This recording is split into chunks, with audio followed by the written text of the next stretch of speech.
الرحمن الرحيم. وعن عائشة رضي الله عنها أنها سألت رسول الله صلى الله عليه وسلم عن الطاعون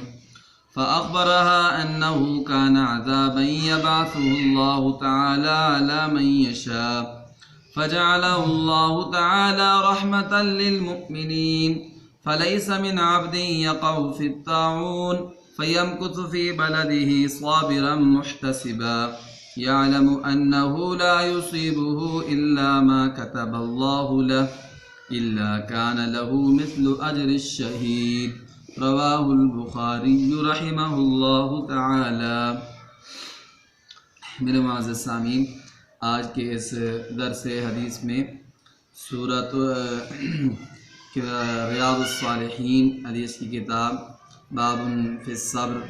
حدیث نمبر 33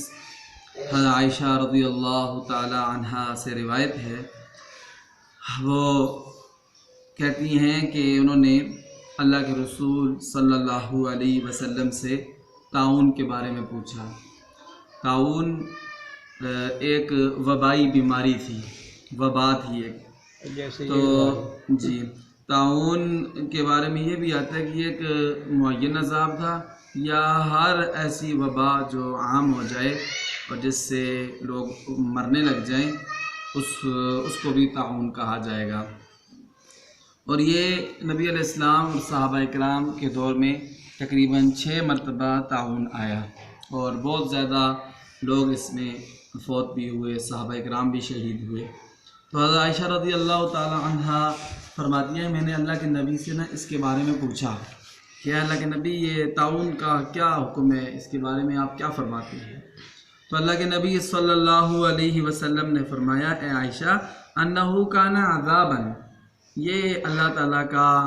ایک قسم کا عذاب ہے. یبعث اللہ تعالیٰ علی من یشاء، اللہ تعالیٰ جس پر چاہتے ہیں اس پر بھیجتے ہیں. اس کو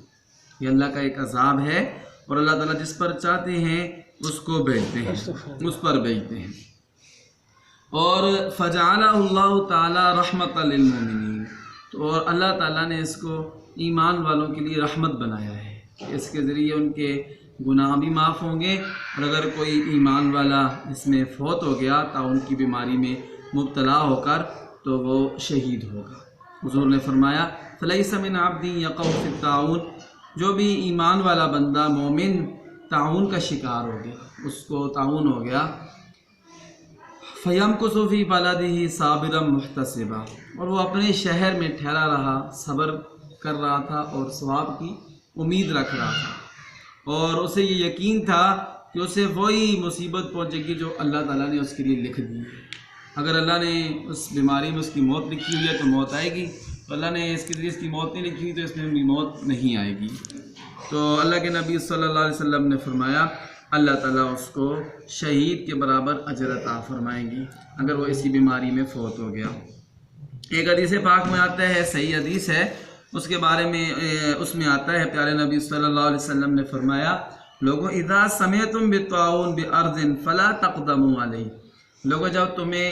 معلوم ہو جائے کہ کسی سرزمین پر کسی ملک میں طاعون آیا ہوا ہے تو تم وہاں نہ جاؤ، تم وہاں نہ جاؤ، اس لیے کہ وہاں جانا اپنے آپ کو ہلاکت میں ڈالنا ہے. اور قرآن پاک میں آتا ہے وَلَا تُلْقُوا بِأَيْدِيكُمْ إِلَى التَّهْلُكَةِ، اپنے ہاتھوں کو اپنے آپ کو تم ہلاکت میں نہ ڈالو، جان بوجھ کے اپنے آپ کو مصیبت میں گرفتار نہ کرو. اور حضور نے فرمایا وَإِذَا وَقَعَ بِأَرْضٍ وَأَنْتُمْ بِهَا، جب کسی ملک میں آ جائے اور تم اس ملک میں رہ رہے ہو تو فَلَا تَخْرُجُوا فِرَارًا مِنْهُ، تو اس ملک سے نکلو بنا طاعون سے بھاگ کر، کہ میں اس ملک سے نکل جاؤں تو میں طاعون سے بھاگ جاؤں گا، اس لیے کہ اگر اللہ کو منظور ہوا تو جہاں بھی جاؤ گے وہاں پر یہ پہنچ جاؤ گے. اس لیے یہ نہیں ہو سکتا کہ تم اس سے بھاگ کر موت سے بچ جاؤ. یہ قرآن پاک میں ایک قوم کا واقعہ آتا ہے بنی اسرائیل کا، ان کے بارے میں اللہ فرماتے ہیں أَلَمْ تَرَ إِلَى الَّذِينَ خَرَجُوا مِنْ دِيَارِهِمْ وَهُمْ أُلُوفٌ حَذَرَ الْمَوْتِ، کیا آپ کو پتہ نہیں ہے ان لوگوں کے بارے میں جو اپنے گھروں سے نکل گئے تھے اور وہ ہزاروں کی تعداد میں تھے موت کے ڈر کی وجہ سے. تو اس کی تفسیر میں بھی آتا ہے کہ ان پر بھی یہ طاعون کا عذاب آیا تھا، تو وہ اپنے ملک سے، اپنے علاقے سے نکل کے تھے، بھاگ گئے تھے، اور وہ جب ایسی جگہ پہ پہنچے جس کو وہ سمجھتے تھے کہ یہ ہمارا ٹھکانہ ہے، یہاں ہم رہیں گے تو ہم بچ جائیں گے، تو وہیں پر وہ پہنچ آیا طاعون اور وہ سارے مر گئے۔ پھر اللہ نے ان کو زندہ کیا اور زندہ کر کے بتایا کہ اللہ کے عذاب سے کوئی بچ کر نہیں جا سکتا۔ تو یہ جو بیماری ہے کرونا وائرس کی، تو یہ بھی ایک قسم کا طاعون ہی ہے۔ طاعون کے بارے میں بھی یہی آتا ہے کہ طاعون کے بارے میں بھی یہ آتا ہے کہ قال فی لسان العرب هو الوباء الذي يفسد له الهواء، کہ ایسی وبا جس کے ذریعے ہوا فاسد ہو جائے، ہوا فاسد ہو جائے، خراب ہو جائے، پھر اس کے ذریعے جسم لوگوں کے خراب ہوں ہوا کے ذریعے، اور لوگ اس سے مریں۔ تو یہ وائرس بھی یہی ہوتا ہے، ایک قسم کی ہوا ہوتی ہے، ٹھیک ہے، وہ ایک دوسرے کو لگتی ہے، دوسرے کو تیسرے کو لگتی ہے، تو اس سے پھر لوگوں کی اموات ہوتی ہیں۔ تو اس کا بھی یہی حکم ہے، جو کرونا وائرس ہے اس کا بھی یہی حکم ہے کہ جس علاقے میں آئے تو وہاں کے لوگوں کو چاہیے کہ وہاں سے نکلیں، بھاگیں نہ، اور جو باہر کے لوگ ہیں وہ اس علاقے میں جائیں نہ۔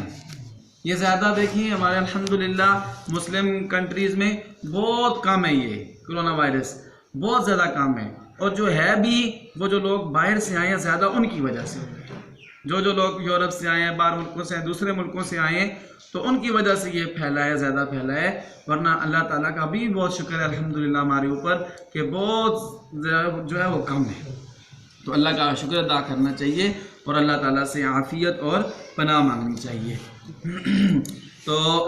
اللہ تعالیٰ سے دعا ہے جو کچھ کہا سنا ہے اللہ ہمیں اس پر عمل کی توفیق عطا فرمائے۔ وآخر دعوانا الحمدللہ رب العالمین۔